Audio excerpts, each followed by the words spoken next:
નમસ્કાર. પરિણામ સામે છે 5 રાજ્યોના અને 5 રાજ્યોના પરિણામમાં દરેક પાસે ખુશી વ્યક્ત કરવા માટેનો પોતાનો અવસર હોય, પરંતુ એ વાત એ સ્થિતિ સ્પષ્ટ કરે છે કે કોણ આ ચૂંટણીઓમાં અસલી ધુરંધર બન્યું. મમતા બેનર્જીનો જાદુ ન ચાલતા સ્પષ્ટપણે દેખાયો અને એટલા જ માટે આ 5 રાજ્યોના પરિણામ પર વિસ્તારથી ચર્ચા કરીશું. મારી સાથે ભારતીય જનતા પાર્ટીમાંથી મહેશ પુરોહિત, કોંગ્રેસમાંથી નિશાંત રાવલ, વરિષ્ઠ પત્રકાર દૈવત ત્રિવેદી જોડાયા છે. આપ ત્રણેયનું ખૂબ સ્વાગત છે. મહેશભાઈ, ઝાલમુરી ખાધી કમલમ પર? હાજી, ખાધી બેન, કમલમ પર જ બેઠો છું.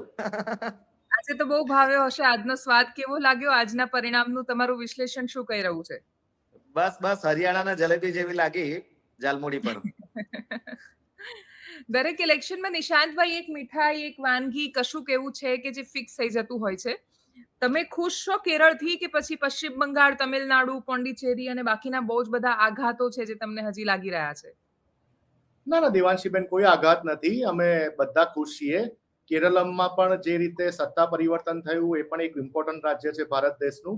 એક લિટરેટ રાજ્ય છે. ત્યાં સૌથી વધારે ભારત દેશનું જો એજ્યુકેશન હોય તો કેરળમાં છે. એ આપણા માટે ખૂબ જ ઇમ્પોર્ટન્સ ધરાવે છે, આગવું ઇમ્પોર્ટન્સ છે. અને એક દશકા પછી ત્યાં લેફ્ટના તાનાશાહને તોડીને જ્યારે આટલી સરસ મજાની સીટો ઉપર ભારતીય રાષ્ટ્રીય કોંગ્રેસની સરકાર બનવા જઈ રહી હોય તો ઓફકોર્સ ખુશીની વાત. રહ્યો સવાલ વેસ્ટ બેંગોલનો, તો વેસ્ટ બેંગોલમાં અમારી પરિસ્થિતિ ખૂબ જ નાજુક હતી લાસ્ટ વિધાનસભાની ઇલેક્શનમાં. આ વખતે 2 સીટથી અમે ખાતું ખોલ્યું છે. જે રીતે એક સમયે ભારતીય જનતા પાર્ટીએ 2 સીટથી ખાતું ખોલ્યું હતું અને આજે સરકાર બનાવવા સુધી મજબૂતાઈથી વેસ્ટ બેંગોલમાં આવ્યા છે. એટલે ધીરે ધીરે એવું લાગે છે કે આવનારા 5 વર્ષમાં એવો સબ્જેક્ટ, એવો વિષય એને ઉભો થશે કે વેસ્ટ બેંગોલ જેવા રાજ્યમાં પણ ભારતીય રાષ્ટ્રીય કોંગ્રેસની direct fight Bharatiya Janata party સામે હશે. વચ્ચે કોઈ પ્રાદેશિક પાર્ટી હશે નહીં, એવા આસાર દેખાઈ રહ્યા છે. સાથે સાથે તમે જો કે તમિલનાડુમાં જે બનાવ બન્યો છે, આજે હંગ પાર્લામેન્ટનું નિર્માણ થયું છે, કારણ કે કોઈને પણ સ્પષ્ટ બહુમતી મળી નથી. એટલે હજી પણ માનનીય વિજય જે આટલું સારું પરફોર્મન્સ લઈને આવ્યા છે, ફર્સ્ટ ટાઈમ એમને અભિનંદન પાઠવવા જ પડે. રાજનીતિમાં પહેલી વખત લડતા હોય ને 108 સીટો લાવતા હોય તમિલનાડુ જેવા રાજ્યમાં, ભલે વિરોધી હોઈ શકે, પરંતુ એમની સાથે પણ અમારું આલાકમાન ચર્ચા વિચારણા કરશે રિઝલ્ટ ઓન થયા પછી. અત્યારે રિઝલ્ટ હજી પણ કલાક જેવો બાકી છે, એટલે રિઝલ્ટ 100% પરફેક્ટ આવી જાય પછી અમારી એમની જોડે ચર્ચા થશે. અને ખાસ કરીને કેરળમાં જે રીતે તેલંગાણામાં માનનીય કેસી વેણુગોપાલજી અને ડીકે શિવકુમારજીની મહેનતના કારણે અમે ત્યાં સાઉથનું એક સ્ટેટ તેલંગાણા પણ વર્ષો પછી બીઆરએસને હરાવીને ત્યાં શાસનમાં આવ્યા હતા. એ જ સેમ પેટર્ન કેરળમાં પણ થઈ છે. અને સૌપ્રથમ તો મહેશભાઈને હું અભિનંદન પાઠવું છું કે વેસ્ટ બેંગોલમાં આટલું સારું પરિણામ એમને મળ્યું છે. એમની મહેનત ત્યાં ફળી છે અને ક્યાંક ને ક્યાંક અમારું સંગઠન ને ક્યાંક ને ક્યાંક અમારી નીતિઓ ત્યાં કામ નથી કરી રહી. પરંતુ 0માંથી 2 આવવું એ પણ રાજનીતિમાં એક ઉજ્જવલતા જ લઈને આવતું હોય છે. જે રીતે રાહુલજી બોલ્યા હતા વેસ્ટ બેંગોલમાં કે તાનાશાહનો અંત આવશે, બર્બર સરકારનો અંત આવશે, જે રીતે વિરોધ પક્ષના તમામ કાર્યકર્તાઓ પર ખોટા કેસો કરી એમને મારવા સુદ્ધા ત્યાંની પોલીસ હંમેશા મમતા બેનર્જીના ઓર્ડરથી કામ કરતી હતી. મતદારોને પણ બહાર નતા નીકળવા દેતા. આ બધું રાહુલજી બોલ્યા છે. એટલે આફ્ટર ઓલ કોંગ્રેસના કાર્યકર્તાઓમાં જે કંઈ પણ બન્યું છે, એ જે રાજ્યોમાં જે કંઈ પણ બન્યું છે, હવે નિશાંતભાઈ આજે જી રાહુલજી છે ક્યાં આજે? રાહુલજી કોઈ કાર્યક્રમમાં વ્યસ્ત હશે, આવશે એમનું પણ સ્ટેટમેન્ટ. સોશિયલ મીડિયા એવું કહી રહ્યું છે કે ફરી એકવાર વિદેશમાં છે પરિણામના દિવસે. એ તો એસપીજીની સુરક્ષાના કારણે હું તો કમેન્ટ ના કરી શકું. હું તો પાર્ટીનો સામાન્ય કાર્યકર્તા છું. કે રાહુલજી એલઓપી છે, લીડર ઓફ છે, ઇક્વિવેલન્ટ ટુ કેબિનેટ મંત્રીની પોસ્ટ ધરાવે છે. એટલે આઈ ડોન્ટ થિંક સો કે એમની જે સુરક્ષા છે એ પણ લીક કરી શકે કે રાહુલજી ક્યાં છે. એમની સુરક્ષાને પણ અલાઉડ નથી હોતું કે રાહુલજી ક્યાં છે. પરંતુ એનીવે રાહુલજી જ્યાં પણ હોય, રાહુલજીના વિચારો હંમેશા અમારા કાર્યકર્તાઓ સાથે રહેલા છે અને રહેતા રહેશે. કારણ કે જે રીતે પ્રધાનમંત્રીજી જ્યારે પણ લોકસભામાં ભાષણ આપવાનું હોય કે લોકસભાનું સત્ર ચાલતું હોય ત્યારે ફોરેન હોય છે, વિદેશમાં હોય છે. એવા મારી પાસે 35 એક્ઝામ્પલ ગણાવવા માટે છે. એટલે એમાં આપણે ડીપમાં નથી જવું. પણ ઓવરઓલ જે પ્રમાણેનું પરિણામ છે, અમને આસામમાં એક ઝટકો બિલકુલ લાગ્યો છે. અમે સ્વીકારવાનું રહ્યું કે આસામમાં જે રીતે અમે મહેનત કરીને જે રીતે ત્યાંના હેમંતા બિશ્વા શર્માના જે ભ્રષ્ટાચાર બહાર આવ્યા હતા, 665% એમના પરિવારજનોની સંપત્તિ વધી ગઈ, ઘણા બધા મુદ્દા આસામમાં હતા. આસામમાં લોકો ગરીબી રેખાની નીચે જતા રહ્યા. આસામમાં માઇગ્રેશન ઇસ્યુ બની ગયો. તો ચા બાગાનમાં કામ કરતી મહિલાઓને પૂરતું વેતન નતું મળતું. પણ એ બધા મુદ્દા અમે જનતા સુધી અમે કન્વિન્સ નથી કરી શક્યા. સો બિલકુલ. અમે એને એક્સેપ્ટ એટલે કરીએ છીએ. આ બધાની વચ્ચે પણ પૂર્વ મુખ્યમંત્રીના દીકરા અને આટલા મોટા દિગ્ગજ નેતા ગૌરવ ગોગોઈ 30,183 જેટલા મતથી હાર્યા છે, એ પણ એટલી જ વાસ્તવિકતા છે. એટલે મુદ્દા જી. અલગ વિષય છે, મુદ્દાની સ્વીકાર્યતા ઊભી કરવી અલગ વિષય છે. એટલે દૈવતભાઈ, મને એ જ વાત પરથી સમજવું છે કે વાત જ્યારે એક સંદેશ પહોંચાડવાની હોય, એક નેરેટિવ સેટ કરવાની હોય, આજે પશ્ચિમ બંગાળમાં ભારતીય જનતા પાર્ટીની આ જીત એમના માટે એટલી મેટર કરે છે કેમ કે દેશની આઝાદીથી અત્યાર સુધીમાં એક તો પહેલી વાર આ બહુ જ મોટું એમને મળેલું પરિણામ છે. બીજું કે શ્યામા પ્રસાદ મુખર્જી જ્યાંથી આવતા હતા, એટલે એક વૈચારિક સંદેશ પણ બહુ મોટો આપવાનો પ્રયત્ન છે. લેફ્ટની સરકાર ને પછી લેફ્ટ જેવી જ સરકાર હતી ટીએમસીની પણ, એટલે ભલે એ લોકો કોંગ્રેસમાંથી છૂટા પડ્યા હોય પણ છતાંય એમના જે વિચારો અથવા વર્તન જે હતું એ ખાસું બધું લેફ્ટને અનુકૂળ રહ્યું હતું. એટલે બધી રીતે આ સાંકેતિક બહુ જ મોટી જીત છે ભારતીય જનતા પાર્ટી માટે, એટલે એને એ રીતે સેલિબ્રેટ પણ થશે. 6:30 વાગે પ્રધાનમંત્રી પણ જશે ભાજપના કાર્યાલય પર, ત્યાંથી સંબોધન પણ કરશે.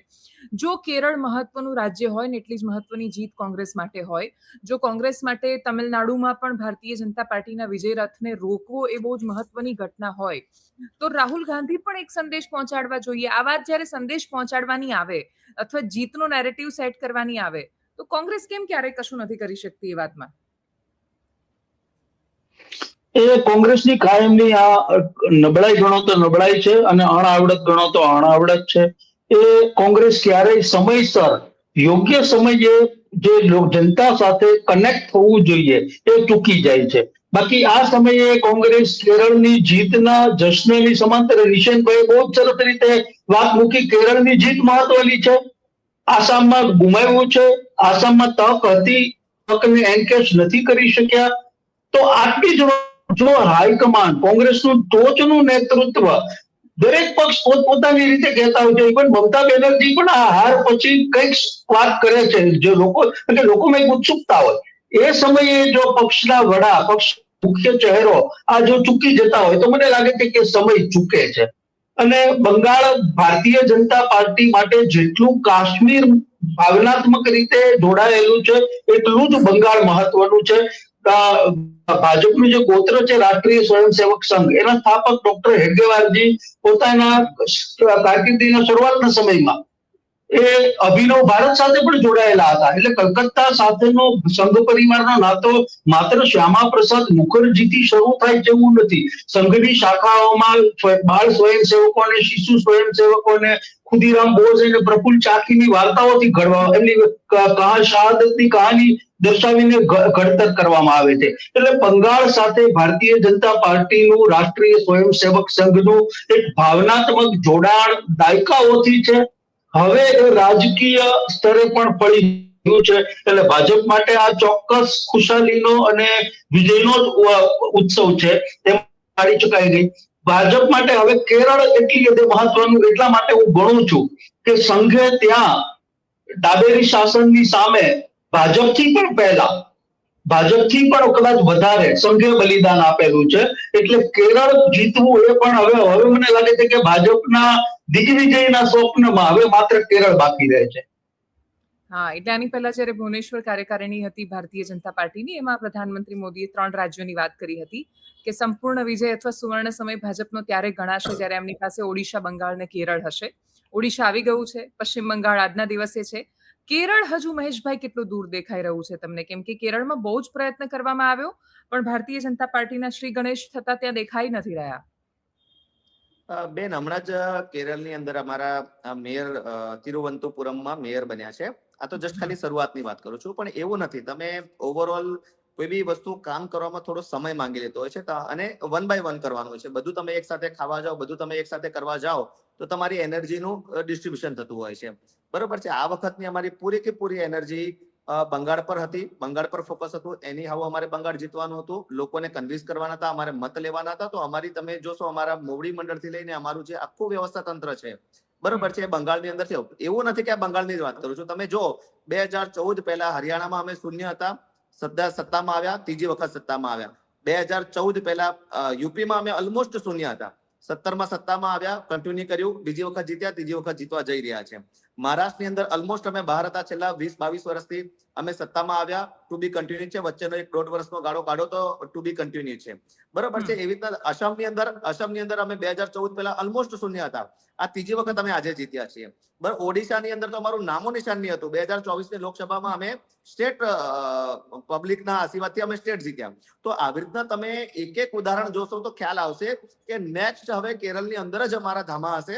કેરળને જ કેવી રીતે અમારે પેલું કરવું અને જીતવું, બરોબર છે, એ અમારો નેક્સ્ટ ટાર્ગેટ કેરળ છે. બિલકુલ. એટલે નિશાંતભાઈ એક શબ્દ બહુ મહત્વનો છે જે મહેશભાઈ બોલ્યા કે એની હાઉ. અમારું પૂરું ફોકસ હતું કે એની હાઉ જીતવું છે પશ્ચિમ બંગાળ. અને એ એની હાઉ પર બહુ બધા પ્રશ્નો થઈ રહ્યા છે અત્યારે, કેમ કે મમતા બેનર્જી લેટેસ્ટ અપડેટ એ છે કે કાઉન્ટિંગ સેન્ટર પર પહોંચ્યા છે અને બસ એ એની હાઉ પર જ બહુ પ્રશ્નો કરી રહ્યા છે કે ભાઈ આ તમે કોઈ પણ રીતે જીતવા માંગો છો. પણ એની વચ્ચે નિશાંતભાઈ જ્યારે કોંગ્રેસનો સુવર્ણ સમય હતો ત્યારે કોંગ્રેસ તો એની હાઉ કોંગ્રેસનું એટલું બધું જોયું છે કે એના પછી રાજનીતિક કોઈ જ ઘટનાઓ મોટા ભાગના લોકોને બહુ જ આશ્ચર્ય નથી પમાડતી. એવું નથી થતું જોઈને કહે આ શું થઈ ગયું, કેમ કે ભૂતકાળમાં એવા ઉદાહરણો જે તે સમયે કોઈ ને કોઈ સંદર્ભે એની તીવ્રતા વધારે કે ઓછી પણ મળેલા છે. જ્યારે અહીંયા તમારે શરૂઆત કરવાની વાત આવે, ભાજપ માટે બહુ સ્પષ્ટ કહેવાય કે એને તમારે આવતા રોકવી પડે. તમે એના વિજય રથને રોકી શકો, સત્તા ન હોય એમની પાસે ત્યાં તો બરાબર છે. એ વિપક્ષમાં હોય ને જો તમે એને કંટ્રોલ નથી કરી શકતા તો ભાજપ એકવાર સત્તામાં આવે પછી એન્ટી ઇન્કમ્બન્સી નામનો શબ્દ કશું લાગો નથી પડતો ત્યાં. તો તમને એવી બિલકુલ સાચું. ત્યાં કે જે વિજય રથને હવે બંગાળમાં રોકી નથી શક્યા તમે, તો તમને એવું કેમ લાગે છે કે 5 વર્ષ પછી તમે એમને હરાવી દેશો?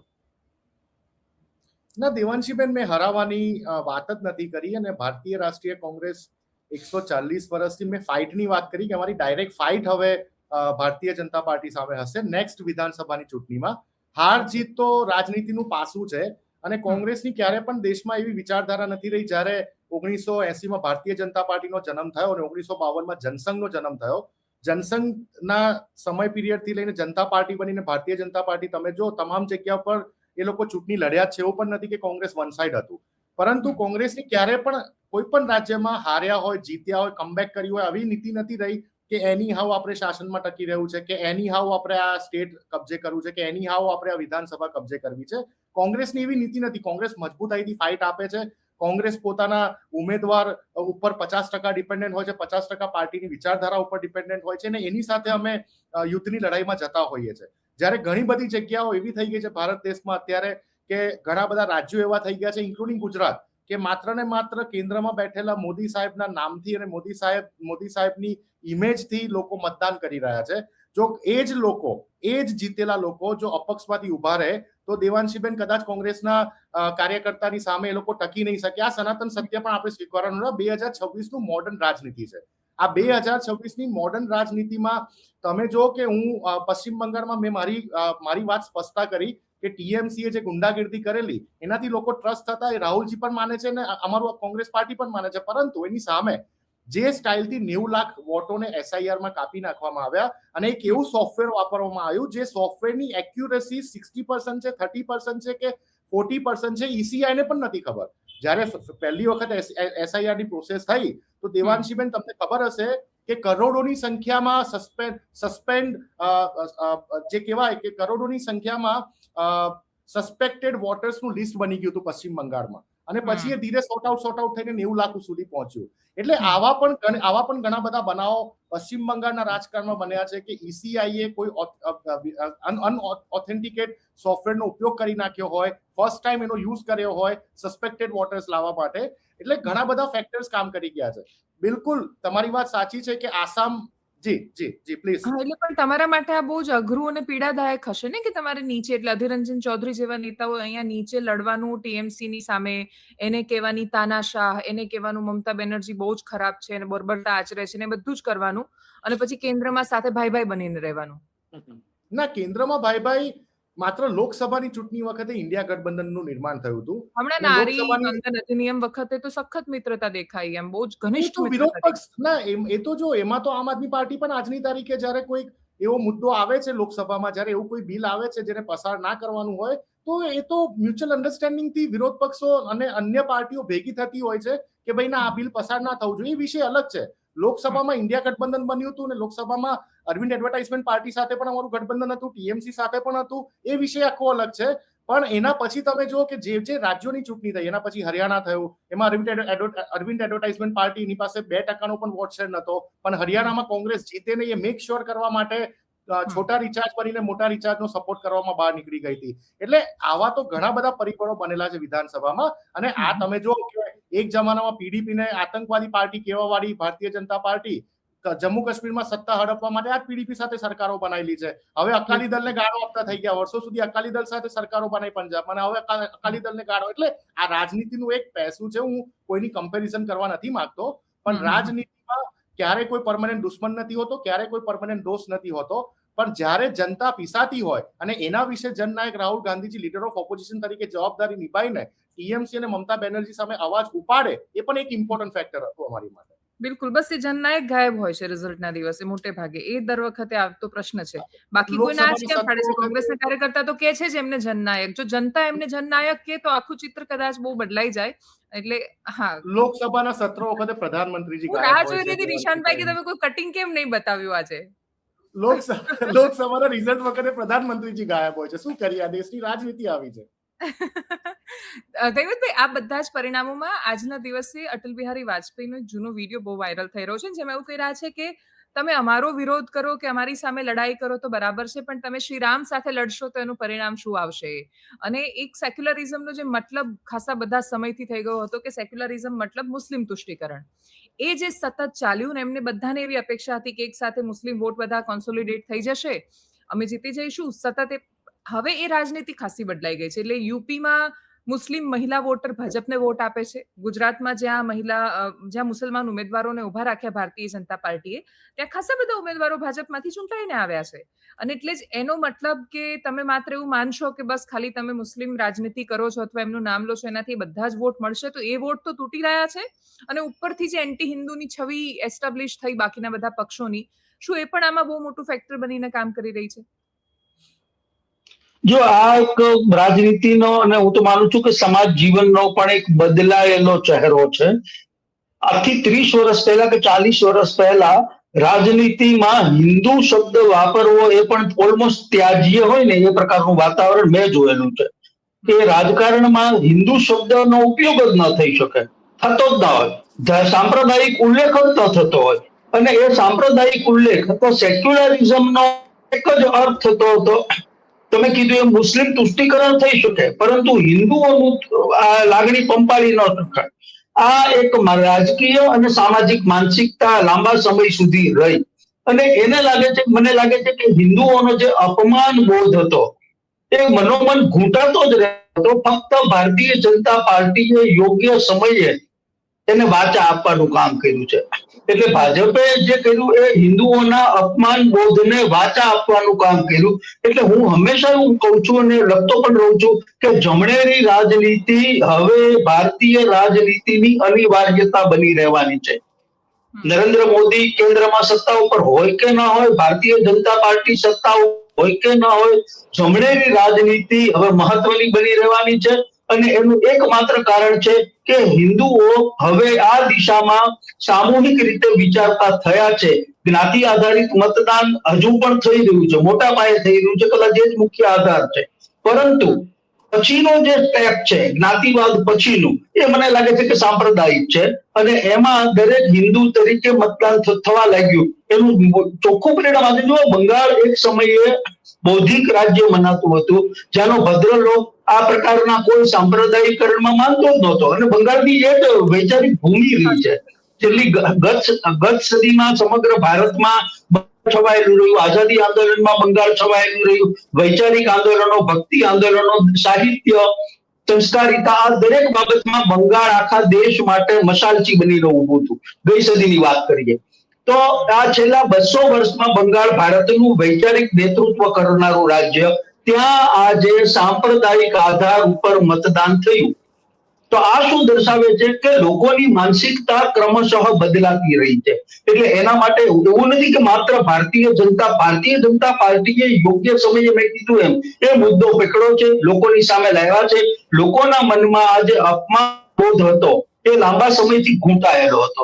અને ગુજરાતમાં આપણે ગુજરાતી ફરીથી વાત કરીએ તો ગુજરાતમાં એવા અસંખ્ય ઉદાહરણો છે કે ભગવાન જગન્નાથજીનો રથ સુદ્ધા એને લઈ જવામાં આવે, પોપટિયાવાડની શેરીમાં બાંધી રાખવામાં આવે, પોલીસ સુદ્ધા એ લાવી ન શકે. આ બધી એવી ઘટનાઓ છે કે જે લોકોના હૈયામાં વાગેલી છે. અને ત્યારે ભાજપ હતું નહીં. આ એ સમયની વાત છે જ્યારે ભાજપને પણ બેઠકો મેળવવાના ફાંફા હતા, કાર્યાલયો ખોલવાના ફાંફા હતા. જે ઘૂંટાયેલું છે લોકોના હૃદયમાં, એ ભાજપે વાચા આપી છે, અથવા તો લોકોએ એના માટે ભારતીય જનતા પાર્ટીને યોગ્ય ગણે છે. એના કારણે પછી ભાજપ, હમણાં મહેશભાઈ જે શબ્દ પ્રયોગ કર્યો અને તમે પણ એ શબ્દ પ્રયોગ યોગ્ય રીતે પકડ્યો, એની હાવ, ભાજપની બાકીની જે એની હાવ છે ને એ લોકો પછી વિસરી જાય છે આ એક બાબતના કારણે. હા, યસ મહેશભાઈ, આપી દો તમે એની હાવનો જવાબ આપી દો, પછી હું પ્રશ્ન પૂછું. હા, યસ રાજ, હું સ્પષ્ટ બોલવામાં અને સ્પષ્ટ લખવામાં માનું છું કે કોઈ રાજનીતિક પાર્ટી ક્યારેય એવી રાજનીતિક પાર્ટી બતાવો મને કે નહીં અમે તો સત્તામાં આવવા માટે નથી. બરોબર છે, મમતા બેનર્જીએ સત્તામાં રહેવા માટે અગણિત લોકોની હત્યા કરાવી દીધી. એવો એક મને ચુનાવ છેલ્લા 15 દિવસની અંદર બતાવો કે 15 વર્ષની અંદર કે એક ચૂંટણી પતી હોય ને પછી પોસ્ટ અથવા તો પ્રી વાયલન્સ ના થયા હોય. બરોબર, 2021ના ઇલેક્શનના રિઝલ્ટ બાદ લાખો લોકોએ, મતલબ આજે આસામના બેલ્ટ વાળા લોકોએ પોતાનું સ્ટેટ છોડવું પડ્યું, પોતાના ઘર છોડવા પડ્યા. હવે તમે વિચાર કરો, ભારતીય જનતા, મને એક વખત એક સિંગલ એક્ઝામ્પલ મને બતાવો કે કોઈ જગ્યાએ ભારતીય જનતા પાર્ટી 2/3, 3/4 થી જીતી હોય અને સિંગલ કાર્યકર્તાને ખરોચ ટકાવી હોય. બરોબર છે, ક્યારેય નહીં. બરોબર છે, એની હાવનો મતલબ એ છે કે ભાઈ અમારી જે લોકતાંત્રિક વ્યવસ્થા છે, અમારું સંગઠન છે, અમારા પ્રચાર તંત્ર છે, એમાં અમે 0.001% પણ કચાશ નહીં રાખશું. એવી રીતે એની હાવ. બરોબર છે, અમારા કાર્યકર્તા હોય, અમારું મોવડી મંડળ હોય, અમારું સંગઠન હોય, અમારા બૂથ સ્તરનો કાર્યકર્તા હોય, આપણા માટે, અમારા માટે ચહેરો અમિતભાઈ શાહ સાહેબ હોય અથવા તો મોદી સાહેબ હોય. પરંતુ તમને જાણીને નવાઈ લાગશે, હું પોતે સંગઠનમાંથી આવું છું, અમારા એક બૂથ પર મોદી સાહેબ બેઠા છે, એ અમારો એક કાર્યકર્તા બેઠો છે. બરોબર છે, અને એ દિવસ રાત જાગે છે. બરોબર છે, સ્થાનિક સ્વરાજ્યની ચૂંટણી હોય, વિધાનસભા હોય, લોકસભા હોય કે બીજી કોઈ ચૂંટણી હોય, તો એ આખું અમારું જે આખું માળખું છે, એ માળખાની અંદર જેટલી બી તાકાત હોય એ તાકાત લગાડી દેવી, એને that is call any how, મારા માટે, મારી ડેફિનેશન. હા, ઓકે. મારો હવે પ્રશ્ન આના સંદર્ભે જ્યારે જમણેરી વિચારધારાની કે જે દેવતભાઈ વાત કરી કે એવા સમયે જ્યારે એક સમયે હિન્દુ શબ્દ બહુ ત્યજ્ય મનાતો. મહેશભાઈ જોડાયેલા છે? હું આ જ પ્રશ્ન લઈને દેવતભાઈ તમારી પાસે આવું છું, કેમ કે એવા સમયે જ્યારે હિન્દુ શબ્દ ત્યજ્ય મનાતો ત્યારે અટલ બિહારી વાજપેયીએ કવિતા બહુ ગૌરવથી ગાતા કે હિન્દુ તનમન, હિન્દુ જીવન, રગ રગ હિન્દુ મેરા પરિચય. એ રીતે એમણે એક આખી રાજનીતિ છે એને મુખ્ય પ્રવાહમાં લાવવાનો પ્રયત્ન કર્યો. એના પછી હાલની સ્થિતિ આપણે જ્યારે જોઈએ છીએ ત્યારે સરકારો ભલે કોઈ પણ જમણેરી કે ડાબેરી કે કોંગ્રેસ કે મધ્યમાં હોય, મોટાભાગે એમની પોલિસી સેન્ટર ટુ લેફ્ટ હોય છે અથવા ખાસી બધી લેફ્ટ બાજુ જતી હોય છે. અને એટલે જ આજે ફ્રી બીઝની જે આ સો કોલ્ડ લિબરલ રાજનીતિ છે અથવા આ બિલકુલ કેપિટાલિસ્ટ નથી કે ના જમણેરી છે, બધું જ મફતમાં આપી દેવાની આ જે વાત છે. તો પશ્ચિમ બંગાળમાં 1500 તો કામ કરતા હતા અત્યાર સુધીમાં. દીદી બહુ જ ફ્રી આપતી હતી, એટલે જન્મથી લઈને મૃત્યુ સુધી બધે જ તમે મરી જાઓ, સ્મશાન પહોંચો તો ત્યાં કશુંક છે જે દીદી તરફથી તમને ગિફ્ટમાં મળતું હતું. બીજેપી પણ એ જ પ્રકારના પોલિટિક્સને કેરી ફોરવર્ડ કરી રહી છે. એટલે ભલે કે પોતાને જમણેરી કે મૂડીવાદી કે કોઈ પણ પ્રકારની વ્યવસ્થામાં કહેતા હોય, એમની મોટા ભાગની પોલિસી સેન્ટર ટુ લેફ્ટ છે. આ રીતે તમને એવું લાગે છે કે આ બે પ્રકારના બેલેન્સમાં, એટલે વિચારધારા જમણેરી, પોલિસી સેન્ટર ટુ લેફ્ટ, એમાં ટકી રહેશે લાંબા સમય સુધી અર્થવ્યવસ્થા? આ બહુ જ ખરાબ ટ્રેન્ડ અથવા તો બહુ જ ખોટો ટ્રેન્ડ શરૂ થયો છે, અને જેનો એક સમયે વડાપ્રધાન મોદી પણ રેવડી શબ્દ પ્રયોગ વડે મજાક ઉડાવીને એને ખોટો ગણાવતા હતા. એટલે જ્યારે અન્ય પક્ષો આ આપતા હતા ત્યારે એ વડાપ્રધાને જ એને રેવડી ગણાવી છે. આપણે બધા જાણીએ છીએ આજે રેવડી શબ્દ પ્રયોગ તરીકે ચલણી થઈ ગયો છે. તો આજે ભારતીય જનતા પાર્ટી પણ એ જ રેવડીકરણમાં ગોઠવાઈ જવું પડ્યું છે અથવા તો ગોઠવાઈ ચૂકી છે ખુશીથી. દરેક જગ્યાએ દરેક રાજ્યોની ચૂંટણી આવે એટલે મહિલાઓ માટે જાહેરાત શરૂ થઈ જાય, અને હવે તો સીધી રોકડથી જાહેરાત શરૂ થાય છે. છેલ્લામાં છેલ્લું ઉદાહરણ આપણે બિહારમાં સફળતાપૂર્વક જોયું કે ચૂંટણીના ગણતરીના કલાકો પહેલા અમુક મહિલાઓને એના ચોક્કસ રકમ જાહેર કરી દેવામાં આવે. પશ્ચિમ બંગાળમાં પણ એનું અનુકરણ જોવામાં આવ્યું. તો આ સિલસિલો હવે દરેક જગ્યાએ જોવા મળશે. આ લાડલી બહેનથી શરૂ થયું મધ્યપ્રદેશમાંથી, અને દરેક રાજ્ય પાસે પોતાની લાડલી બહેન છે, પોતાની માતાઓ છે. તો એ દરેક માટે આ યોજનાઓ જારી થાય. આનાથી આર્થિક ફટકો કેટલો મોટો પડે છે, લોકોની માનસિકતા ઉપર કેટલો ખોટો સંદેશો જઈ રહ્યો છે આનાથી, એ મને લાગે છે કે એક સમયે કોંગ્રેસે જે તુષ્ટિકરણની રાજનીતિની ભૂલ કરી, જો 70ના દાયકામાં કોંગ્રેસને કોઈ એમ કીધું હોત કે આ રાજનીતિનો તમારા માટે અત્યંત માઠા પરિણામ આવવાના છે, દેશ માટે અત્યંત માઠા પરિણામ આવવાના છે, તો ત્યારે કોંગ્રેસને ગળે ઉતર્યું ના હોત. આજે ભારતીય જનતા પાર્ટીનો ચડતો સુરત છે, ત્યારે જો આપણે એમને કહીશું કે આ તુષ્ટિકરણ, આ પણ એક પ્રકારનું તુષ્ટિકરણ જ છે. તમે જે રેવડી વહેંચી રહ્યા છો અથવા તો રેવડી વહેંચવામાં અન્ય પક્ષોની સાથે સત્તા મેળવવા માટે તમે પણ જોડાઈ ગયા છો, એનાથી દેશને લાંબા ગાળે નુકસાન છે. સામાજિક સૌહાર્દને જે રીતે કોંગ્રેસે નુકસાન પહોંચાડ્યું છે, તમે લોકોની માનસિકતાને નુકસાન પહોંચાડી રહ્યા છો. આજે સ્વીકારશો નહીં, પરંતુ 25 વર્ષ 30 વર્ષ દરેક સમય બદલાશે, આ બધો અસર વર્તાતા એને સમય લાગે. અને ત્યારે સવાલ કરનારા તમે અને હું નથી હોવાના, જવાબ આપનારા મહેશભાઈ કે નિશાંતભાઈ પણ ત્યારે નહીં હોય, ત્યારે પેઢી બદલાઈ ગઈ હશે. આજે તુષ્ટિકરણનો સવાલ કરીશું તો નિશાંતભાઈ પણ કદાચ ત્યારે કદાચ ભૂલ થઈ હતી, પાર્ટી લાઈનમાં કારણે કદાચ જાહેરમાં ના બોલે. તો આ સમય છે કે આનો યોગ્ય સમયે આ નીતિ પણ કેટલી ખોટી હતી એનો મને લાગે છે કે ભાજપને અહેસાસ થશે. બિલકુલ. એટલે મહેશભાઈ, હું તમને એ જ પ્રશ્ન પૂછી રહી હતી અને હું પછી આગળ ધૈવતભાઈ પાસે ગઈએ કે તમે વૈચારિક ગમે તે વાત કરો, હકીકત એ છે કે ચૂંટણી જીતવા માટે પેલી દલા તરવાડીને વાડી જેવું તો કર્યું જ કે તમે 1500 આપો છો, સારું તમે 3000 આપીશું. જે બાકીના જગ્યાઓ, છત્તીસગઢમાં પણ ઇલેક્શન જ્યારે જીતવા હતા ત્યારે એ જ પ્રકારની ફોર્મ્યુલા અપનાવી કે છત્તીસગઢમાં એ લોકો આટલા આપે છે, સારું અમે એનાથી ડબલ આપીશું. ફોર્મ પણ એડવાન્સમાં ઇલેક્શનમાં ભરાવી દીધા, જેથી લોકોને સારું લાગે કે હા ભાઈ જીતી જવાના છીએ તો આટલા મળવાના છે. અને બીજું આપો એ છો એટલે અહીંયા મધ્યપ્રદેશમાં આપો છો, મહારાષ્ટ્રમાં આપો છો, દિલ્હીમાં શરૂ થયું કે નહીં હજી એક્ઝેક્ટ ખબર નથી. પણ આ સ્થિતિમાં તો તમને શું લાગે છે કે જે ચિંતા તમે વ્યક્ત કરતા હતા કે દેશ શ્રીલંકા કે વેનેઝુએલા બની જશે, તો એ બીજા કરે તો જ થાય, ભાજપ કરે તો એવું ના થાય, ભાજપ કરે તો અમેરિકા બની જાય? નહીં બેન, જો જે કેજરીવાલનું જે મોડલ હતું ને એમાં એક બેઝિક ડિફરન્ટ કહું કે ભાઈ હું કોઈ એક વસ્તુ કન્ઝ્યુમ કરું છું અને એ કન્ઝ્યુમ કરવાની મારે કિંમત નથી ચૂકવવાની, તો હું એ બધી વસ્તુનું એટલું બેદરકારીપૂર્વક ઉપયોગ કરીશ. નંબર 1. નંબર 2, પાછું તમે એ વસ્તુ કન્ઝ્યુમ કરવાની છૂટ આપી દો છો કે જેનું વ્યવસ્થા તંત્ર સાચવવા માટે આપણે સ્ટ્રગલ કરી રહ્યા છે, જે વીજ વિભાગ છે. બરોબર છે, જે વીજ વિભાગ ક્યારેય નફા વગર જીવી જ ના શકે. ઓલરેડી પેલા પર શું છે, વેન્ટિલેટર પર હોય છે. બરોબર છે, ધેટ ઇઝ કોલ્ડ રેવડી. બરોબર છે. અને એ પાછું કેવું છે કે હું તમને કમ્પેર કરું કે ભાઈ તમારે ફ્રી વીજળી આપવી છે તો તમે બિલ માફ કરો છો, એની જગ્યાએ સોલાર એનર્જીને પ્રમોટ કરો, એની અંદર સબસિડી આપી દો વન્સ ઇન ટાઈમ. બરોબર છે. અને પછી આગળ વધો. હવે જે બિહારની અંદર જે સ્કીમ છે ને, એ સ્કીમ ઓલરેડી 2006 થી ચાલતી હતી.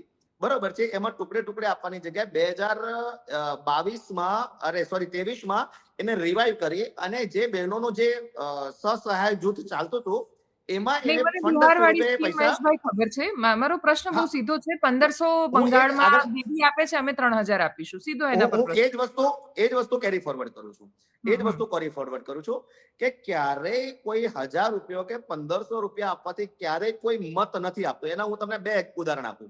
એક તો આપણું તાજું આજનું જ ઉદાહરણ છે કે મમતા બેનર્જી પોતે ખુદ બહેનોના ખાતામાં પૈસા આપતા હતા, છતાં પણ આટલી ખરાબ હાલતે એ લોકોએ હાર્યા. નંબર 1.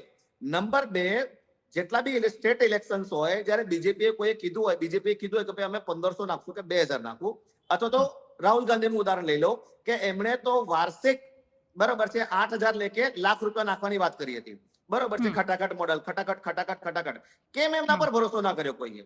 બરોબર છે. તો તમારા બહુ બધા ટૂલ, શબ્દ કદાચ ખોટો કહેવાશે, પણ બહુ બધા તમારા ટૂલ હોય ઇલેક્શન્સ ની અંદર વાયદા કરવાના કે એમાંનું 10 કે 15 કે 20 ટૂલમાંનું એક ટૂલ હોઈ શકે, પણ એ નાખવાથી જ જનતા વોટ આપે છે એવું 0.1% પણ માનતો નથી. વોટ આપ્યા ના આપ્યા, મારો પ્રશ્ન એ છે કે તમે મધ્યપ્રદેશમાં આપી રહ્યા છો, મહારાષ્ટ્રમાં આપી રહ્યા છો, પશ્ચિમ બંગાળમાં આપી રહ્યા છો, બીજું દિલ્હીમાં ફ્રી વીજળી ચાલુ જ છે. કેજરીવાલની સરકાર તો ટાટા બાય થઈ ગઈ, ફ્રી ઇલેક્ટ્રિસિટી ચાલુ જ છે. એ જ યોજના ચાલુ છે.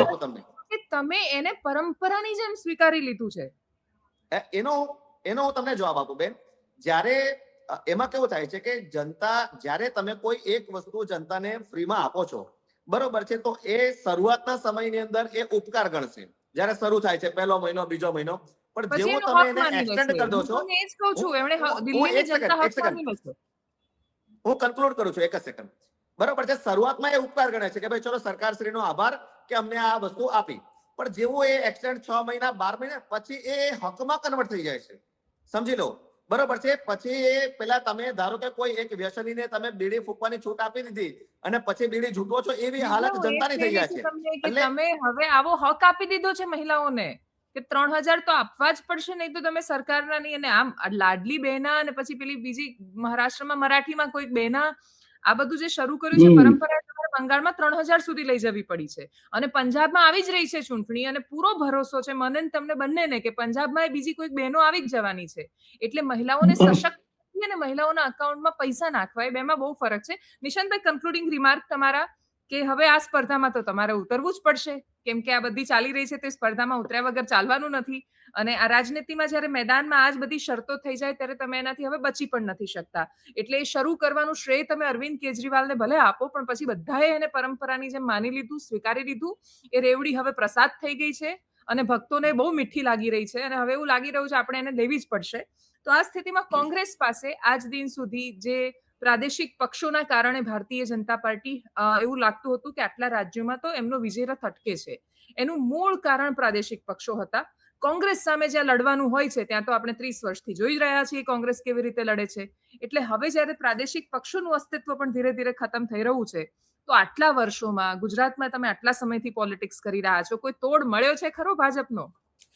એટલે પર્ટિક્યુલરલી ગુજરાતની વાત કરો છો દેવાંશીબેન કે દેશમાં આખા દેશમાં? ગુજરાતમાંથી ગુજરાતમાં લાંબો અભ્યાસ છે. એટલે જો દેશની વાત કરીએ તો ભારતીય રાષ્ટ્રીય કોંગ્રેસના 650 થી વધુ ધારાસભ્ય છે, અને એમાં પણ 60 થી 65 ધારાસભ્યો આજે કેરળમાંથી ઉમેરાશે, એડ થશે.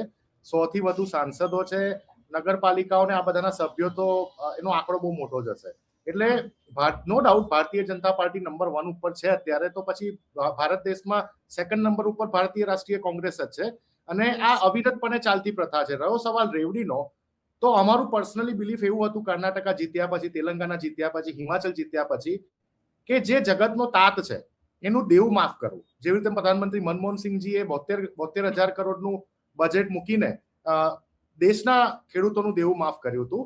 એટલે રાહુલજી પણ એક બહુ મોટી યુનિવર્સિટી, જે ટોપ રેન્કિંગ યુનિવર્સિટી કહેવાય દુનિયાની, ત્યાં ભાષણમાં રાહુલજી પણ બોલ્યા છે કે આ જે રેવડી પ્રથા છે એનાથી પર્સનલી અમે સેટિસ્ફાય નથી. કે પર્સનલી અમે, કારણ કે IMF નો જે રિપોર્ટ આવ્યો હતો કે મહારાષ્ટ્રથી લઈને મધ્યપ્રદેશના બધા રાજ્યોનું જે દેવું સડનલી છેલ્લા 3-4 વર્ષમાં જે ગ્રાફ અપ ગયો છે ને, એ કદાચ રિકવર નહીં થઈ શકે દેવાંશીબેન.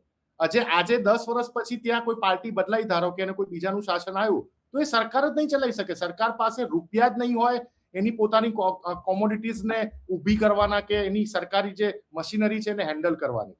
એટલે રાધર દેન પ્રોવાઇડિંગ રેવડી કલ્ચર ઓર અપ્રોચિંગ રેવડી કલ્ચર, મારું એવું સ્પષ્ટ માનવું છે કે જે ગરીબ અને જે ખેડૂતો, આપણા ખાસ કરીને મજૂર વર્ગ, જે આપણા દેશને બનાવે છે, જે આપણા દેશનું મેન્યુફેક્ચરિંગ, આપણા દેશને ઉપર લઈ જાય છે, એના જે દેવા આપણે માફ કરીએ છીએ, તો એમાં કઈ ખોટું નથી. એ વન ટાઈમ હોય છે, અને એને આપણે સુસાઇડ જેવા કલ્ચરમાંથી પણ બહાર કાઢી શકીએ છીએ.